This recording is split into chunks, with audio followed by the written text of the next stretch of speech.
ये बहुत पहले की बात है। एक गांव में एक साधु बाबा रहा करते थे जो भगवान की पूजा पाठ में लीन रहते थे। एक बार की बात है, कई वर्षों के बाद उस गांव में भयंकर वर्षा होने लगी। वह बरसात रुकने का नाम ही नहीं ले रही थी। धीरे धीरे गांव के आसपास का क्षेत्र पानी से डूबने लगा, जिसके कारण गांव के लोग अपना घर छोड़कर पहाड़ की ओर भागने लगे। तभी गांव के एक व्यक्ति की नजर साधु बाबा पर पड़ी। अरे बाबा जी, इस भयंकर वर्षा के कारण हमारे गांव डूबने लगा है और हमारे गांव के सभी लोग अपनी जान बचाने के लिए पहाड़ की ओर भाग रहे हैं। आप भी हमारे साथ पहाड़ की ओर चलिए। आप अपनी जान बचाइए बाबा। नहीं बच्चा, मैं इस वर्षा से नहीं डरता। जितना बरसना है बरसने दो।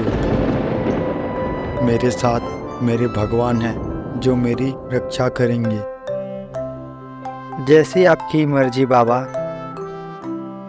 और गांव के सभी लोग पहाड़ की ओर चले गए, लेकिन वर्षा रुकने का नाम ही नहीं ले रही थी। तभी गांव के कुछ लोग, बाबा जी, आप इस भयंकर वर्षा में क्या कर रहे हैं? आप चलिए मेरे साथ, नहीं तो गांव के साथ आप भी डूब जाएंगे। चलिए। तुम लोगों को मेरी चिंता करने की कोई ज़रूरत नहीं। मुझे कुछ नहीं होगा। मेरे साथ मेरे भगवान हैं। और गांव के लोग वहां से चले गए। तभी गांव के लोगों की रक्षा के लिए शहर से हेलीकॉप्टर मंगवाया गया।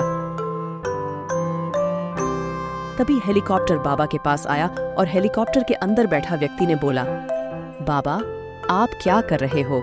आपको अपनी जान की कोई परवाह नहीं, कोई चिंता नहीं। तभी बाबा जी, बेटा, मेरी रक्षा करने की आपको कोई जरूरत नहीं, मेरी रक्षा ऊपर वाला करेगा।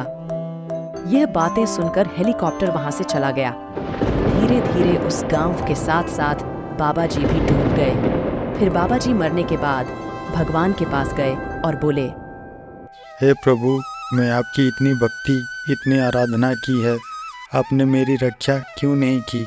क्यों मुझे मर जाने दिया?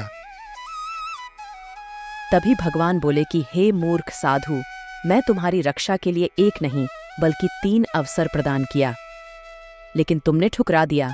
पहला उस व्यक्ति के रूप में, दूसरा उस नाव के रूप में, तीसरा हेलीकॉप्टर के रूप में। लेकिन तुमने मेरे अवसर को पहचान नहीं पाया। पता नहीं तुम मूर्ख इंसान किसका इंतजार कर रहा था। इस कहानी से हमें यह सीख मिलती है कि हमें ऊपर वाले ने हमें बहुत से मौके देता है, लेकिन हम उसे पहचान नहीं पाते और हम पता नहीं किस समय का इंतजार करते रहते हैं कि ऊपर वाला यह सब ठीक करेगा, और अपनी बातों पर अड़े रहते हैं, जिसके कारण समय निकलता जाता है और हम कुछ भी कर नहीं पाते।